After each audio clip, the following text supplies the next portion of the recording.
There are many different bacteria that can cause meningitis, but meningococcal meningitis is very unique for a couple of reasons. First of all, it is contagious with close contact. In close contact, we mean saliva, sneezing kind of secretions, coughing kind of secretions. Anybody that was in close contact, particularly these 219 campers, we do worry that they could get it. Meningococcal meningitis can be prevented in two primary ways. First of all, by vaccination, but that doesn't happen until you're about 11 or 12 years old, and by prophylaxis with antibiotics if you've been exposed.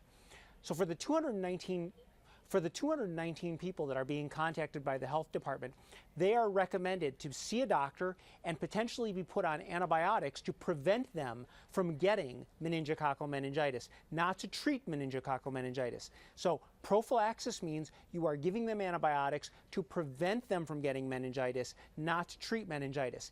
Once someone has meningitis, they need to go into the hospital on IV antibiotics.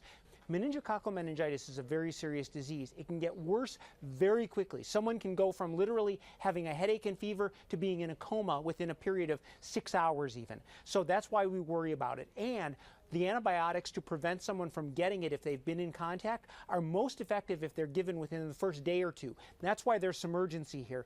If you've been exposed, you should go see your doctor and probably get put on antibiotics. That is out of an abundance of caution at this point.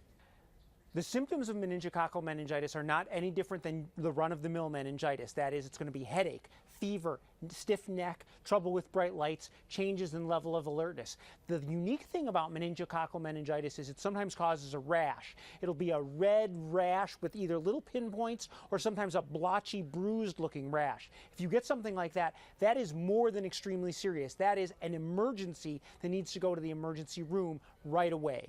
Meningococcal meningitis is really the only type of bacterial meningitis where treatment before someone has any symptoms can be helpful. But we really only want to treat people who have been in close contact. Usually that means close family members, for example, that might have shared cups, or people who might have licked or touched objects that the other person was in contact with, for example, a daycare setting.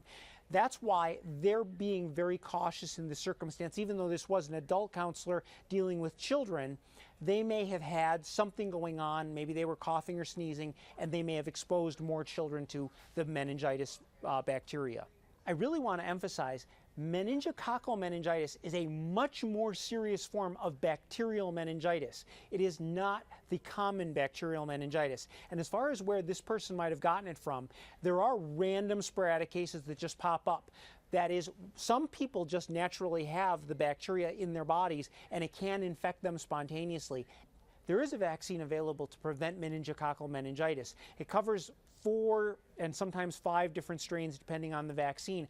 That vaccine, though, is not generally given until a person is 11 or 12, and then a booster is given at age 16, and then in certain circumstances like the military and barracks, it may be given as an adult again.